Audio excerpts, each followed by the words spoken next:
મિત્રો તમામ મિત્રોને જણાવવાનું કે કોંગ્રેસ પાર્ટીનો લીડર હું જાતે છું, પોતે છું અને મારો ફ્રેન્ડ છે, બરાબર છે.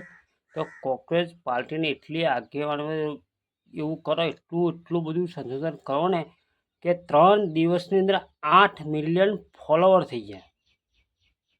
તો ભાજપ તો ચેનની છે, ભાજપ તો ભાજી ભૂકા ખાઈ છે આપણા. અત્યારે ડીઝલ નહીં, પેટ્રોલ નહીં, ગેસ નહીં, અને પાછો એમણે એવું આંદોલન કર્યું કે 3 જ બાળકો. આખી પોથી પર તમારું રાજ ચાલે છે, ભાજપનું રાજ ચાલે. કોંગ્રેસ આવી છે, હવે કોઈ ટેન્શન લેવાનું નથી. અને બેરોજગારી જેટલા યુવાનો હોય ને નોકરી આપવાની જવાબદારી બધી કોંગ્રેસની છે. એની અંદર મિત્રો આ વિડીયો યુટ્યુબની અંદર નાખું છું, તમે મિત્રો બધા જોશો. કેમ કે કોઈ ભાજપે કશું કર્યું નથી, કોંગ્રેસે કર્યું નહીં. અને હાવેને પણ હાવેને વારીને લઈ જશે, આપણું હાવેને વારીને લઈ જશે. અમને એમની ચૂંટણી હતી ને ત્યાં સુધી કોઈ ઘેર દારૂની રેડ નહીં પાડી.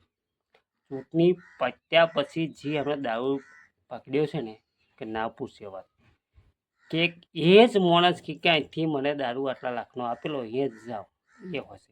અને કોઈ બેન દીકરી સુરક્ષિત નથી ગુજરાતમાં. કાયમ 2 બળાત્કાર, 3 બળાત્કાર, લૂંટફાટ, ચોરી એ બધું થતું જ હોય છે, બરાબર છે. અને પોલીસવાળાની પણ બેદરકારી હોય છે અમુક ટાઈમે, બરાબર છે. અને એના દ્વારા ઘણું બધું લૂંટફાટ થાય. અને જે દારૂ ગાળે છે, જે દારૂ વેચે છે, ઇંગ્લિશ વિદેશી, જો ગુજરાતની અંદર જો દારૂ બંધી હોય તો હવે ક્યાંથી? અમારા અમૃતભાઈ આવી ગયા, જો પાહા કંપનીના મેન મોણ આવી ગયા અમારા.